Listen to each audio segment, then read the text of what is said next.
বীজগণিতের যদি গুণ শিখতে হয় আমাদের কি করতে হবে? যে বীজগণিতের গুণ চিনতে চারটা জিনিস মনে রাখতে হবে: চিহ্ন, চল, ঘাত, সহগ। চিহ্ন যোগ বিয়োগ গুলোকে বলছি। চল কাকে বলছি? ABCD গুলোকে আমরা কি বলছি? চল বলছি। ঘাত কি বলছি? এই চলের মাথাতে যদি 1 2 থাকে তাকে কি বলছি? ঘাত বলছি। সহগ কাকে বলছি? 1 2 3 4 গুলোকে বলছি। চার চলের আগে যদি বসে তাহলে ওকে সহগ বলছি। তাহলে ABCD যদি আগে বসে তাকে বলবো কি? সহগ। আর ABCD যদি মাথায় বসে তখন তাকে কি বলবো? চল। মাথাতে কিছু বোঝা গেল? এই মাথাতে কিছু বোঝা গেল? কি বললাম আবার বলছি, ABCD আগে বসলে সহগ আর ABCD মাথায় বসলে ঘাত। কি বললাম? ABCD আগে বসলে কি বলবো? সহগ। আর ABCD মাথায় বসলে তাকে কি বলবো? ঘাত। আবার বলছি, ABCD আগে যদি বসে তো কি বলবো? সহগ। আর ABCD মাথায় যদি বসে তো কি বলবো? কে? ঘাত। That is clear. এবার গুণ করার সময় স্যার মনে রাখতে হবে চল সমান হতে হবে। কে সমান হতে হবে স্যার? চল সমান হতে হবে। কে সমান হবে স্যার? চল সমান হবে। ঘাত কি হবে স্যার? ঘাতগুলো যোগ হবে। যে চল সমান তার ঘাত যোগ। এর যদি চল যদি সমান হয় তাহলে এর ঘাতগুলো যোগ। প্রত্যেকটা চলের ঘাত কি হয়ে যাবে? যোগ। এবার সহগগুলো কি হবে স্যার? সহগগুলো হয়ে যাবে গুণ। সহগগুলো কি হবে স্যার? সহগগুলো হয়ে যাবে গুণ। এবার লাস্ট জায়গাটা থাকতে স্যার চিহ্নের। যদি স্যার দুটো যোগ যদি থাকে তাহলে তোমাকে কি দিতে হবে? যোগ চিহ্ন দিতে হবে। দুটো যদি বিয়োগ যোগ চিহ্ন যদি থাকে তো তোমাকে যোগ চিহ্ন দিতে হবে। যদি একটা যোগ আর একটা যদি বিয়োগ যদি থাকে তাহলে কি দিতে হবে? বিয়োগ চিহ্ন দিতে হবে।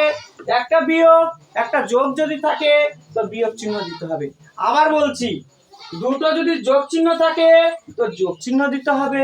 দুটো যদি বিয়োগ চিহ্ন যদি থাকে তো তবুও যোগ চিহ্ন দিতে হবে। আর যদি একটা যোগ আর একটা বিয়োগ থাকে তো বিয়োগ চিহ্ন দিতে হবে। একটা বিয়োগ আর একটা যোগ যদি থাকে তবুও তোমাকে বিয়োগ চিহ্ন দিতে হবে। এটা ছিল স্যার গুণে। ভাগে কি হবে স্যার? ভাগে একই জিনিস স্যার, চারটা জিনিস আমরা দেখবো। চিহ্ন দেখবো, চল দেখবো, ঘাত দেখবো, সহগ দেখবো। কি দেখবো স্যার? চিহ্ন, চল, ঘাত, সহগ। স্যার চিহ্ন কাকে বলছি? যোগ বিয়োগকে কি বলছি স্যার? চিহ্ন বলছি। চল কাকে বলছি? ABCD গুলোকে কি বলছি স্যার? চল বলছি। ঘাত কাকে বলছি স্যার? ABCD গুলোর মাথাতে যদি 1 2 3 4 লেখা যদি থাকে তাকে আমরা কি বলবো স্যার? ঘাত বলবো। এবার কি বলছে স্যার? সহগ কাকে বলছি?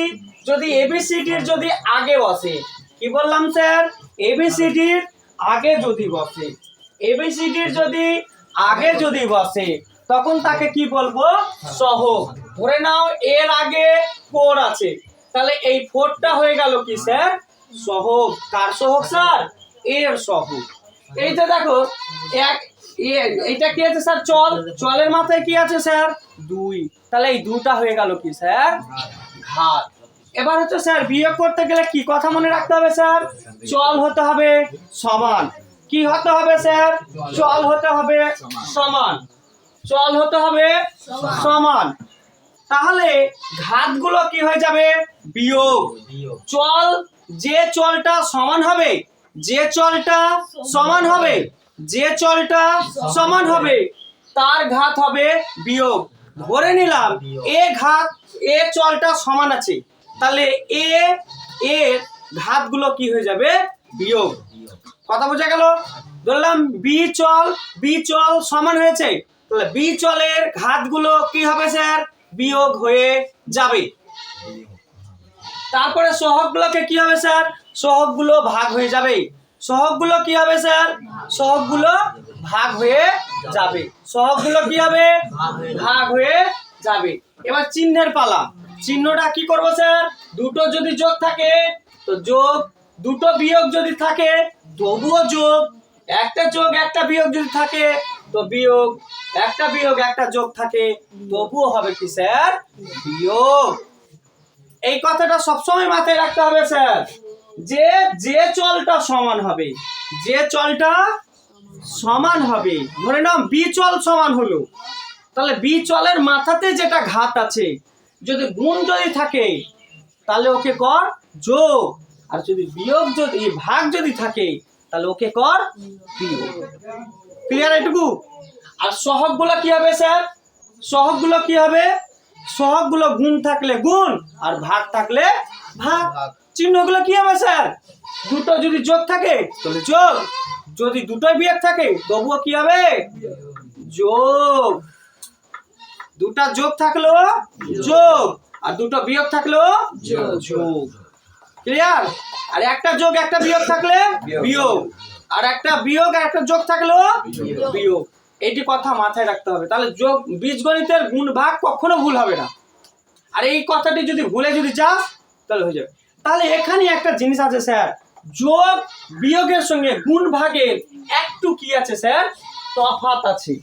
একটু কি আছে? তফাৎ আছে। কি তফাৎটা আছে স্যার? যে স্যার চল, তো দেখো এখানে গুণ ভাগে আমরা কি সমান দেখেছি স্যার? চল সমান দেখেছি, তাই না? কিন্তু যোগ বিয়োগের ক্ষেত্রে স্যার দুটো জিনিস সমান, চলও সমান হতে হবে, ঘাতও সমান হতে হবে। কার ক্ষেত্রে স্যার? কার ক্ষেত্রে স্যার? যোগ বিয়োগের ক্ষেত্রে চলও সমান হবে, ঘাতও সমান হবে। আর সহগ কি হবে স্যার? যোগ বিয়োগ। সহগ কি হবে স্যার? যোগ বা বিয়োগ। তাহলে যোগ বিয়োগ করতে কে বলবে স্যার? চিহ্ন। যোগ বিয়োগ করতে কে বলবে স্যার? চিহ্ন। দুটা যদি যোগ থাকে, দুটা সহগ যদি যোগ থাকে, তাহলে ওকে কি করতে হবে? যোগ করতে হবে। চিহ্ন কি বসাতে হবে? যোগ বসাতে হবে, বা বড় সহগের চিহ্ন বসাতে হবে। দুটা যদি বিয়োগ থাকে তো কি করতে হবে? যোগ করতে হবে, কিন্তু চিহ্ন হবে বিয়োগ। চিহ্ন হবে বিয়োগ, কারণ বড় সহগের চিহ্ন বসবে, বড় সহগের চিহ্ন বসবে। যদি একটা যোগ আর একটা বিয়োগ যদি থাকে তাহলে কি করতে হবে স্যার? বিয়োগ করতে হবে, আর বড় সহগের যে চিহ্নটা হবে সেটাই বসবে। বুঝা গেল? মেজর তফাৎ মানে আসল তফাৎটা এই জায়গা স্যার। এই যে যোগ বিয়োগ, যোগ করব না বিয়োগ করব, এটা ডিসাইড করবে তোমার চিহ্ন। আর এই চিহ্নই ডিসাইড করবে আমি কোন উত্তরে আমি কি বসবো, বিয়োগ বসবো না যোগ বসবো। এইটা কথা খুব মাথায় মনে রাখবে। আর এই কিন্তু গুণ ভাগের ক্ষেত্রে ওটা নয়, ফর্মুলা যেটা আমরা শিখেছি সেটাই। যোগে যোগে যোগ, বিয়োগ বিয়োগে যোগ, যোগ বিয়োগে বিয়োগ, বিয়োগ যোগে বিয়োগ, আমরা যেটা শিখেছি সেটাই গুণ ভাগে ওটাই। আর এটাই ফর্মুলা, এই যোগ বিয়োগের সাথে গন্ডগোল হয়, গন্ডগোল করা চলবে না। একদম ভালো করে রিভিশন করতে হবে এটা।